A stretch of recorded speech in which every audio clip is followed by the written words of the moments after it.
नमस्कार, मैं हूं अशोक श्रीवास्तव। हमारा खास कार्यक्रम पूरा सच में आपका स्वागत है। खबरों की दुनिया में पूरा सच बहुत जरूरी होता है, क्योंकि झूठ से भी खतरनाक होता है अधूरा सच, और उसी तरह खतरनाक होती हैं अधूरी खबरें भी।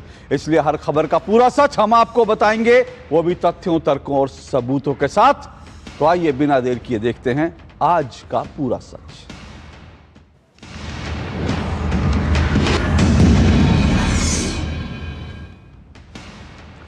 हर भारतवासी को याद है कि कल पहलगाम आतंकी हमले की पहली बरसी है। आज से ठीक 1 साल पहले हुए इस आतंकी हमले का सबसे बड़ा सबक यही था कि जिहादी आतंकवादियों ने किसी को गोली मारने से पहले यह नहीं पूछा था कि क्या तुम ब्राह्मण हो, क्षत्रिय हो, बनिए हो, ओबीसी हो, दलित हो या फिर आदिवासी हो। आतंकवादियों ने गोली मारने से पहले यह भी नहीं पूछा था कि क्या तुम उत्तर भारतीय हो या फिर पूरब के रहने वाले हो। उस रोज आतंकवादियों ने यह भी नहीं पूछा था कि तुम महाराष्ट्र के हो या दक्षिण भारत के हो, हिंदी बोलते हो या फिर कन्नड़ बोलते हो। उन्होंने यह भी नहीं पूछा आपकी भाषा कौन सी है, हिंदी या बंगाली। उन्होंने नहीं पूछा कि तुम मराठी बोलते हो या तमिल, तेलुगु या कन्नड़। जिहादी आतंकवादियों ने हर गोली मारने से पहले सामने वाले इंसान से सिर्फ यही पूछा था कि तुम्हारा धर्म क्या है, क्या तुम कलमा पढ़ सकते हो या नहीं। यहां तक कि गोली चलाने से पहले पैंट उतारकर धार्मिक पहचान की पूरी पड़ताल की गई, और जब एक बार यह कंफर्म हो गया कि सामने खड़ा इंसान हिंदू है तो उसे गोली मार दी गई। इसलिए आज हम आपको हिंदुओं के देश में हिंदुओं के साथ हुए नरसंहार का पूरा सच बताएंगे। आज हर उस हिंदू की दर्दनाक कहानी सुनाएंगे जिसे 1 साल पहले हिंदू होने के कारण मारा गया था। यह पूरा सच जानना बहुत जरूरी है, क्योंकि पहलगाम के हमले को ना भूलेंगे ना माफ करेंगे। पहलगाम कश्मीर की वादियों में बसा वो खूबसूरत नाम जो कभी सुकून, प्राकृतिक सुंदरता और सैर सपाटे की पहचान हुआ करता था। बर्फ से ढकी चोटियां, बहती नदियां और हरियाली से भरे मैदान, ये जगह हमेशा से देश दुनिया के पर्यटकों को अपनी ओर खींचती रही है। लेकिन 1 साल पहले इसी शांत और खूबसूरत धरती ने आतंक की ऐसी भयावह तस्वीर देखी जिसने पूरे देश को भीतर तक झकझोर दिया। उस दिन आतंकवादियों ने कायराना हमला करते हुए निर्दोष पर्यटकों को निशाना बनाया, वो भी उनका धर्म पूछकर। उस दिन गोलियों की तड़तड़ाहट ने वादियों की शांति को चीर दिया था। हर तरफ अफरा तफरी, डर और चीख पुकार का माहौल था। इस हमले में कई बेगुनाहों की जान चली गई, कई परिवारों के सपने एक पल में बिखर गए। देश भर में शोक की लहर दौड़ गई, लेकिन इसके साथ ही लोगों के दिलों में गुस्सा और आतंक के खिलाफ एकजुटता भी देखने को मिली। इस हमले के तुरंत बाद भारतीय सुरक्षा बलों ने हालात को संभाला और शुरू हुआ एक बड़ा और निर्णायक अभियान जिसे नाम दिया गया ऑपरेशन सिंदूर। यह सिर्फ एक ऑपरेशन नहीं था, बल्कि आतंक के खिलाफ देश की जीरो टॉलरेंस नीति का प्रतीक था। सुरक्षा एजेंसियों ने खुफिया जानकारी के आधार पर लगातार सर्च ऑपरेशन चलाए, सीमा पार आतंकियों के ठिकानों को ध्वस्त किया और उनके नेटवर्क को कमजोर करने के लिए हर संभव कदम उठाए। ऑपरेशन सिंदूर के दौरान पाकिस्तान के अंदर कई आतंकवादियों को मार गिराया गया। हमला करने वाले भी 100 दिन के अंदर ढेर कर दिए गए। वहीं घाटी में उनके मददगारों को गिरफ्तार किया गया और पूरे इलाके में सुरक्षा व्यवस्था को और मजबूत किया गया।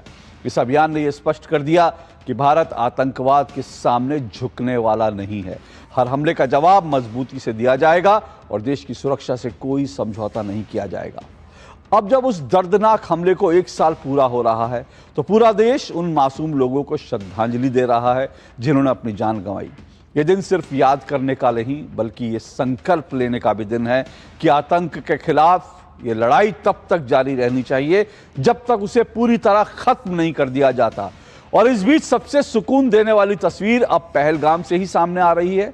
जहां 1 साल पहले डर और सन्नाटा था, वहीं आज फिर से रौनक लौट रही है। पर्यटक बड़ी संख्या में यहां पहुंच रहे हैं, होटल और बाजार फिर से गुलजार हो रहे हैं और स्थानीय लोगों के चेहरों पर उम्मीद की मुस्कान लौट आई है।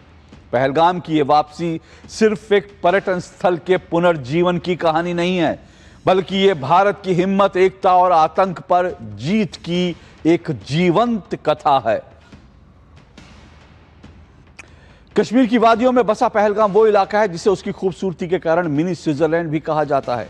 लेकिन 22 अप्रैल 2025 को इसी खूबसूरत जगह की बैसरन घाटी में दोपहर करीब 2:45 पर जो हुआ उसने पूरे देश को झकझोर दिया था। उस वक्त यहां बड़ी संख्या में पर्यटक मौजूद थे। कोई घुड़सवारी कर रहा था, कोई परिवार के साथ तस्वीरें ले रहा था, तो कोई बस प्रकृति का आनंद ले रहा था। तभी अचानक जंगल की ओर से सैन्य वर्दी जैसे कपड़े पहने हथियारबंद आतंकी बाहर निकले। पहले तो किसी को शक नहीं हुआ, लेकिन कुछ ही देर में, कुछ ही सेकंड में हालात बदल गए। आतंकवादियों ने बिना किसी चेतावनी के अंधाधुंध फायरिंग शुरू कर दी। गोलियों की आवाज गूंजने लगी और सुकून से भरी घाटी चीखों से भर गई। लोग अपनी जान बचाने के लिए इधर उधर भागने लगे, लेकिन हमलावर बेहद करीब से निशाना साध रहे थे। कई लोगों को संभलने तक का मौका नहीं मिला। इस हमले की सबसे क्रूर और भयावह बात यह थी कि आतंकवादियों ने सिर्फ अंधाधुंध गोलीबारी ही नहीं की, बल्कि मारे गए लोगों से पहले उनका नाम पूछा, उनका धर्म पूछा। जिस किसी ने हिंदू बताया नाम, उसे तत्काल गोली मार दी गई। इतना ही नहीं, अगर किसी ने अपना नाम मुस्लिम बताया, उससे बदल कर बताया, तो उसे कलमा पढ़ने को बोला गया, और जो कलमा नहीं पढ़ पाया उसे भी गोली मार दी गई। मजहबी कट्टरता में अंधे हो चुके इन जिहादियों ने आदमियों को मारने के बाद उनकी पत्नी और बच्चों से कहा, जाओ जाकर मोदी को बता देना तुम्हारे साथ क्या हुआ है। इस आतंकी हमले में 25 भारतीय पर्यटकों और एक नेपाली नागरिक की जान चली गई। हमले के बाद सुरक्षा एजेंसियां तुरंत सक्रिय हुई, इलाके को घेर लिया गया, बड़े पैमाने पर सर्च ऑपरेशन शुरू किया गया। बाद में एनआईए की जांच में सामने आया कि इस हमले में लश्कर तैयबा से जुड़े 3 आतंकवादी शामिल थे। 3 पाकिस्तानी आतंकवादी शामिल थे, जिन्हें स्थानीय लोगों से मदद मिली। बैसरन घाटी में उस दिन जो हुआ वो सिर्फ एक आतंकी हमला नहीं था, बल्कि इंसानियत को झकझोर देने वाला एक काला अध्याय था, जिसकी चीखें आज भी पूरे देश के दिल में दर्द बनकर मौजूद हैं। मजहबी जिहादी खूनी आतंकवादियों ने पहलगाम में मासूम हिंदुओं का नरसंहार किया था। पहलगाम के हरे भरे मैदान को हिंदुओं के खून से लाल कर दिया गया था। पहलगाम की वादियों में उन गोलियों की गूंज और बारूद की दुर्गंध लंबे समय तक बसी रहेगी, और ये हमें हर पल याद दिलाएगी इस बात को कि ना हम भूलेंगे ना माफ करेंगे, और हिंदुओं का यह नरसंहार हमेशा याद रखें। इसके लिए जरूरी है कि हम उन दर्दनाक कहानियों और उसके बेगुनाह किरदारों को याद रखें, जिन्हें पहलगाम में सिर्फ हिंदू होने की सजा दी गई। आइए सुनते हैं हमले के तत्काल बाद उन महिलाओं ने क्या कहा, जिनके पति को सिर्फ हिंदू होने की वजह से उनकी आंखों के सामने गोली मार दी गई थी। अपने आप बोले ना मुझे पर थी, क्या बोलते भेलपुरी खाली से मेरा पति साइड में था, एक इंसान है उसने उसको गोली मार दी। यहाँ पे उसने बोला कि शायद मुस्लिम नहीं है, उसने उसको गोली मार दी। नहीं आप टेंशन मत लो। अब बेटा आप यहाँ पे रहो, हम साथ में। मैं और शुभम बैठ के मैगी खाने जा रहे थे। शाम भी मेरी बहन थोड़ा दूर बैठी थी और पापा मेरे वॉशरूम में थे। उतनी देर में एक बंदा पीछे से आया और उसने गोली साइड में रख के उससे पूछा, हिंदू है कि मुसलमान है? मुसलमान है तो पहले कलमा पढ़ के दिखा। जैसे कि हमें पता ही नहीं, हम पीछे पलट के देखे हो क्या रहा है। हम उसकी तरफ स्माइल करके पूछे, भैया क्या हुआ? कह रहे हिंदू है मुसलमान। मैंने कहा हिंदू, मार दिया। पहली गन उसी पे चलाई, उसके बाद 70 लोगों को मार दिया। क्यों मार दिया?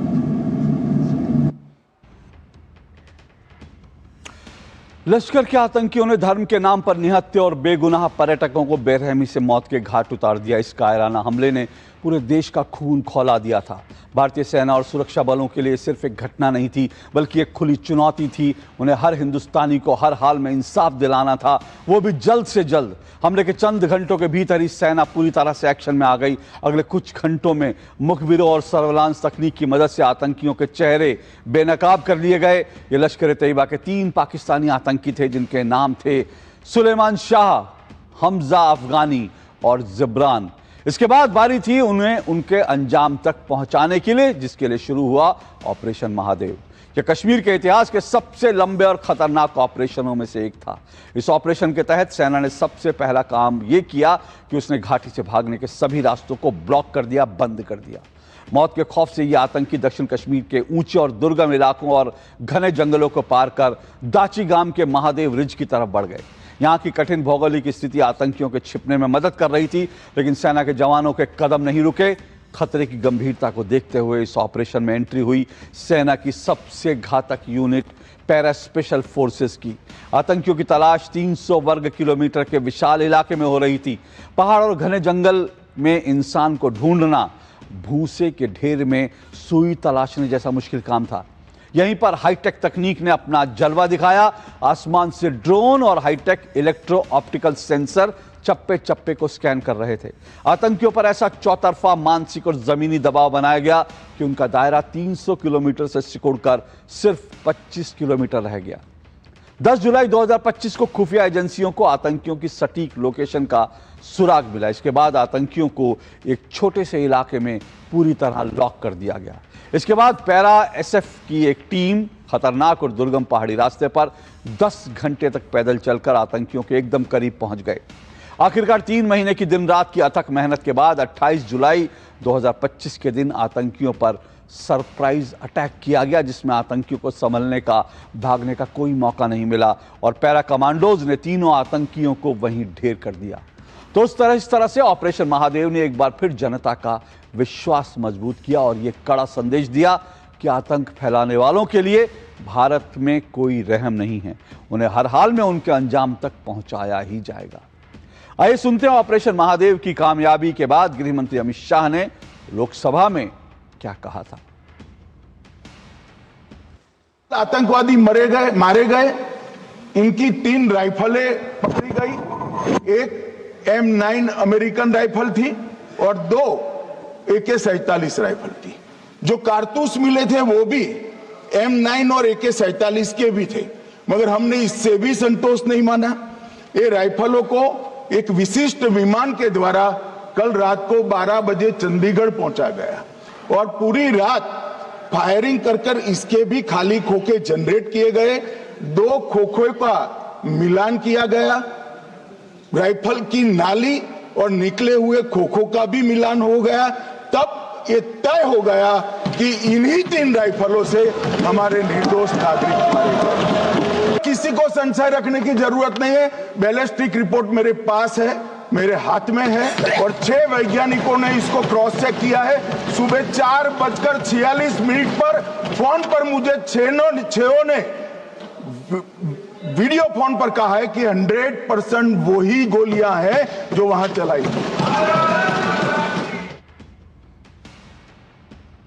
ऑपरेशन महादेव सिर्फ सैन्य ऑपरेशन नहीं था, बल्कि पूरे देश और उन पीड़ित परिवारों की तरफ से आतंकियों को करारा जवाब भी था, जिन्होंने पहलगाम के बैसरण घाटी में अपनों को खोया था। इसी बैसरण के मैदान में पिछले साल 22 अप्रैल को हुए आतंकी हमले में जान गंवाने वालों की याद में एक स्मारक भी बनाया गया है। लिद्दर नदी के किनारे बने इस स्मारक पर सभी 26 पीड़ितों के नाम अंकित हैं, जो शांत वातावरण और उस त्रासदी के बीच गहरे विरोधाभास को बयां करता है। यह स्मारक 26 पीड़ितों को मार्मिक श्रद्धांजलि अर्पित करने के साथ आतंकवाद के खिलाफ एकजुट होने के भी संदेश दे रही है। उस दर्दनाक हादसे के बाद भी आज पर्यटक यहां बड़ी संख्या में आ रहे हैं। उनका कहना है कि सुरक्षा व्यवस्था कड़ी है और उन्हें किसी तरह का कोई खौफ नहीं है। पहलगाम में हुए कायराना आतंकी हमले की पहली बरसी पर जम्मू के शिक्षण संस्थानों में भी विशेष शोक और श्रद्धांजलि सभा का आयोजन किया गया। स्कूली छात्रों और शिक्षकों ने नम आंखों से इस हमले में जान गंवाने वाले 26 बेगुनाहों को याद किया और आतंकवाद के खिलाफ एकजुटता का संकल्प लिया। छात्रों ने स्कूल परिसर में रंगोली बनाकर और मोमबत्तियां जलाकर पहलगाम आतंकी हमले में जान गंवाने वालों को श्रद्धांजलि दी। बच्चों के हाथों में तख्तियां थीं, जिन पर आतंकवाद की निंदा और शांति की अपील करने वाले संदेश लिखे थे। स्कूल प्रबंधन और छात्रों ने एक स्वर में कहा कि पहलगाम हमले के जख्म आज भी हरे हैं और बेगुनाहों का बलिदान व्यर्थ नहीं जाएगा। ये जो दर्दनाक हादसा हुआ, इसे कोई भी नहीं भुला सकता। इसलिए हम हर साल कोशिश करेंगे इस साल की तरह कि उन लोगों की जिनकी मौत हुई है इस हादसे में, उनको श्रद्धांजलि दें, उनके लिए प्रार्थनाएं करें, उनके लिए दुआएं करें कि उनकी आत्माओं को शांति मिले। पिछले साल आतंकवादियों ने पहलगाम में आने वाले टूरिस्ट को अपना निशाना बनाया था और आज हम उनकी आत्मा की शांति के लिए यहाँ पे उनको श्रद्धांजलि दे रहे हैं। हमने आज ये छोटी सी प्रेयर करके भगवान से प्रार्थना की है कि उन सभी लोगों को जो इसमें मारे गए थे उनकी आत्माओं को शांति मिले। पहलगाम अटैक को पूरा 1 साल हो गया है। तो जो टूरिस्ट मारे गए थे, 26 आतंकवादियों ने जो 26 टूरिस्ट मारे गए थे, आज हम उनकी आत्मा की शांति के लिए यहाँ स्पेशल प्रेयर कर रहे हैं और हम चाहते हैं कि उनकी आत्माओं को अच्छे से शांति मिले और जो हमारे साथ हुआ है ये बहुत गलत हुआ है। हमारे स्कूल में टीचर्स और स्टूडेंट्स ने मिलकर जो अटैक हुआ था उसमें विक्टिम्स और उनकी फैमिलीज को हमने श्रद्धांजलि दी है। पहलगाम हमले की पहली बरसी पर जब पूरा देश उन 26 निर्दोषों को याद कर रहा है, तब इस हमले के पीड़ितों के घर में आज भी वही सन्नाटा है जो 1 साल पहले पसरा हुआ था। उनके लिए 22 अप्रैल महज एक तारीख नहीं बल्कि वो काला अध्याय है जिसने उनके हंसते खेलते संसार को यादों के खंडहर में तब्दील कर दिया है। उस कायराना आतंकी हमले में भारतीय नौसेना के युवा अधिकारी लेफ्टिनेंट विनय नरवाल भी वीर गति को प्राप्त हुए थे। आज 1 साल बाद भी करनाल स्थित उनके घर में सन्नाटा पसरा पड़ा है। विनय के पिता राजेश नरवाल ने नम आंखों से अपने बेटे को याद करते हुए कहा कि जिस दिन उन्हें यह दिल तोड़ने वाली खबर मिली उसी दिन उनके लिए जिंदगी खत्म हो गई। एक पिता के लिए जवान बेटे को कंधे पर उठाना, उसकी अर्थी कंधे पर उठाना सबसे बड़ा दुख है और ये दर्द ताउम्र बना रहेगा। आप भी सुनिए क्या कहा इस पिता ने। पहले कैसे मतलब स्मूथ थी लाइफ और उसके बाद क्या है कि पल काटना मुश्किल हो जाता है इस दुख के साथ। और बीइंग मतलब हेड ऑफ फैमिली होते हुए अपने बूढ़े पेरेंट्स को संभालना, बच्ची को संभालना, अपनी वाइफ को संभालना, ये मेरे लिए और भी टफ है कि मैं अपनी बात किसी को कह भी नहीं सकता। इनमें से किसी से बातचीत भी नहीं कर सकता इस बारे में, क्योंकि बात करते हैं फिर इमोशनल हो जाते हैं सभी। तो किसी तरह बस परिवार को लेके चल रहे हैं और जीने की ये होता है कि भाई जीना है जब तक सांस है, बाकी तो लाइफ तो तभी ख़त्म हो गई थी जिस दिन ये खबर हमने सुनी। कहते हैं कि वक्त हर घाव को भर देता है, लेकिन कुछ जख्म ऐसे होते हैं जिन्हें वक्त का मरहम भी ठीक नहीं कर पाता। पिछले साल 22 अप्रैल को कश्मीर की हसीन बैसरन घाटी में हंसते खेलते जगदाले परिवार की खुशियां हमेशा के लिए दफन हो गई। 50 साल के संतोष जगदाले उन 26 पीड़ितों में से एक थे जिन्हें आतंकवादियों ने उस दिन बेरहमी से गोली मार दी थी। वो छुट्टी जो यादें संजोने के लिए थी, एक अंतहीन डरावने सपने में बदल गई। यह भयानक घटना उनकी पत्नी और बेटी की आंखों के सामने घटी, जिसने उनके मन पर गहरे जख्म छोड़ दिए हैं और उन जख्मों से जगदाले परिवार आज भी जूझ रहा है। उनकी पत्नी प्रगति अपनी आंखों के सामने पति को खोने के उस भयावह मंजर को आज भी हर दिन जीती हैं। वही संतोष जगदाले की बेटी असावरी के लिए पहलगाम अब सिर्फ एक जगह का नाम नहीं बल्कि एक गहरी टीस है। आप भी सुनिए जगदाले परिवार का दर्द। 1 साल गुजर गया है पर हमें लगता है कि हम लोग अभी भी वही बैसरन वैली में हैं। वही वो गोलियों की आवाज़, वही वो चीखना चिल्लाना, उनका आना, हमको धर्म पूछ कर मारना। आप लोगों को हम नहीं बता सकते कि हम लोग वो जो घटना घटी है ना, हम लोग रोज जीते हैं।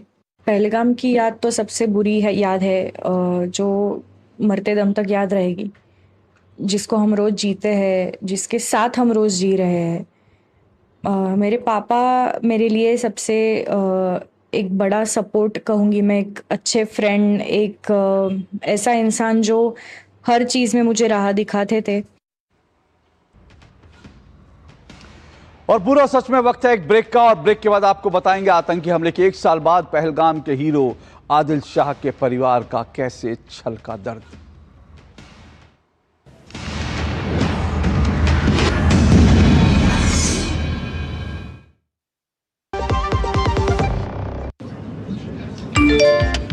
Work from home, high salary, बस एक क्लिक में। अरे वाह! अनजान लिंक्स पर क्लिक मत कीजिए। RBI कहता है जानकार बनिए, सतर्क रहिए। जब धरती चीर कर निकलता है लोहे का पत्थर और मिलता है मोंगिया के जोश से, फिर तपता है, पिघलता है और बनता है फौलाद। अब होता है सरिया सारी खूबियों के साथ। मोंगिया स्टील, मजबूत देश का मजबूत सरिया। जरा सी हंसी दुलार जरा सा जरा सी अनबन प्यार जरा सा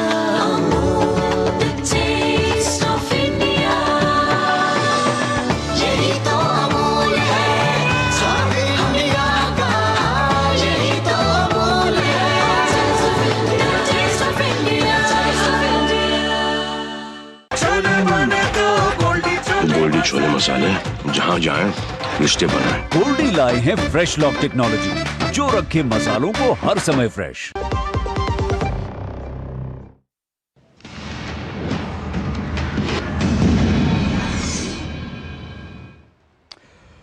ब्रेक के बाद पूरा सच में आपका एक बार फिर स्वागत है। पहलगाम में हुआ आतंकवादी हमले में एक स्थानीय कश्मीरी युवा आदिल हुसैन शाह ने पर्यटकों को बचाने के लिए अपनी जान की बाजी लगा दी थी।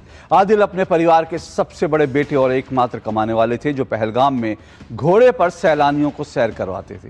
लेकिन आतंकी हमले के दौरान पर्यटकों को बचाने की कोशिश में उनकी जान चली गई। आदिल के परिवार को आज भी हर पल उसकी कमी खलती है। आदिल की पत्नी गुलनाज अख्तर के लिए इस दर्द से उबरना नामुमकिन सा हो गया है। आदिल के पिता का दर्द भी कुछ कम नहीं है। बेटे की याद उन्हें आज भी सताती है। वैसे परिवार वालों को इस बात पर गर्व है कि उनके बेटों ने दूसरे की जान बचाने के लिए अपनी जान की बाजी लगा दी। आप भी सुनिए आदिल की पत्नी और पिता ने क्या कुछ कहा। आदिल सबों को, घर वालों को भी, हमें भी आबाद कर गया, तो बस खुद वो गुजर गया। ऐसे ज़िंदगी गुजारी, उसके मुश्किलें बढ़ रही हैं तो क्या करेंगे। बेटी हुई थी पैदा, तो वो भी पैदा हो गुजर गई, तो क्या करेंगे अकेली। ऐसे ज़िंदगी गुजार रही हूँ। इस बात का तो बहुत ही फ़ख्र है कि उसकी मौत इज़्ज़त से हुई। उसने अपनी जान लोगों के बदले में दी। ना उसने हिंदू समझा, ना कोई मज़हब समझा। उसके बगैर अपनी इंसानियत को कायम किया, सब लोगों को दिखाया। ना हिंदू मुस्लिम सिख सब एक ही हैं, कि सब की रगों में एक ही खून है। तो इस पे तो फ़ख्र होता है कि आदिल ने इंसानियत को सामने लाया और सबको दिखा दिया कि इंसानियत क्या चीज़ है। जम्मू कश्मीर भाजपा के नेता रविंद्र रैना ने भी पहलगाम हमले की बरसी पर आदिल शाह समेत स्थानीय कश्मीरी युवाओं और नागरिकों के उस जज्बे को सलाम किया जिन्होंने अपनी जान जोखिम में डालकर सैलानियों की जान बचाई थी। सुनिए क्या कह रहे हैं रविंद्र रैना। वो कश्मीर के नौजवान आदिल शाह साहब जो हापतनाड़ के थे, वो नौजवान जिसने गोलियां खाई और शहादत हासिल की, उस आदिल शाह साहब को पूरा हिंदुस्तान सलाम करता है। और वो नौजवान जिसको गोलियां लगी और जिसने पीठ पर टूरिस्टों को बचा के लाया, पहलगाम के वो लोग जिन्होंने जख्मी टूरिस्टों को हॉस्पिटल लाया, जिन्होंने टूरिस्टों को अपने घर में पनाह दी, उनको पूरा हिंदुस्तान आज भी इज्जत के साथ याद करता है, सलाम करता है। पूरा सच में वक्त एक और ब्रेक का है। ब्रेक के बाद आपको दिखाएंगे पहलगाम हमले के जख्मों से कैसे उभरा जम्मू कश्मीर का पर्यटन।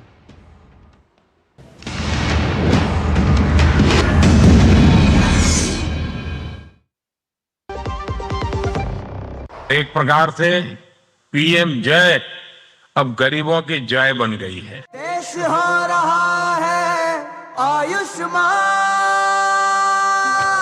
मुफ्त उपचार मिल रहा, अब कोई लाचार ना रहा, जन जन का हो रहा कल्याण।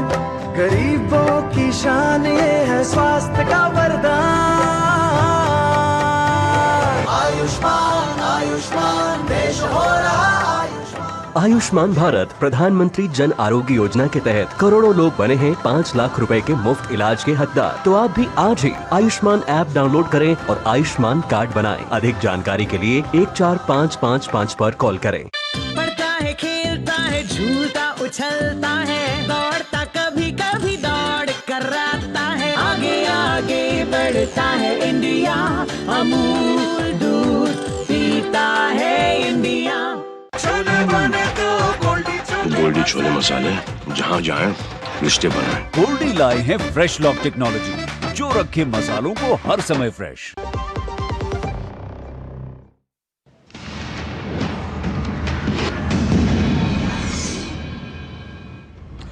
ब्रेक के बाद पूरा सच में आपका एक बार फिर स्वागत है। कश्मीर घूमने के लिए पहुंच रहे पर्यटकों का कहना है कि अब माहौल डर से पूरी तरह बदलकर भरोसे वाला हो गया है। पहलगाम आने वाले पर्यटकों को भी काफी अब सुरक्षित महसूस हो रहा है। दरअसल बड़ी संख्या में सुरक्षा बलों की मौजूदगी और कड़े सुरक्षा नियमों से सैलानियों का भरोसा मजबूत हुआ है। हर पर्यटन स्थल पर चेकिंग पॉइंट्स बनाए गए हैं। टूरिज्म में आई इस तेजी को सिर्फ एक आर्थिक रिकवरी के तौर पर नहीं बल्कि आतंकवाद के खिलाफ एक मजबूत संदेश के तौर पर भी देखा जा रहा है। जैसे जैसे सैलानी इस जन्नत की खूबसूरती का लुत्फ उठाने के लिए कश्मीर लौट रहे हैं, वैसे ही अब पहलगाम एक प्रतीक के तौर पर खड़ा है, जहां अब दर्दनाक यादें और नई शुरुआत दोनों साथ साथ चल रही हैं। तो चलिए, आज पूरा सच में इतना ही। मुझे और मेरी टीम को दीजिए इजाजत। आपसे कल मुलाकात होगी। फिलहाल नमस्कार।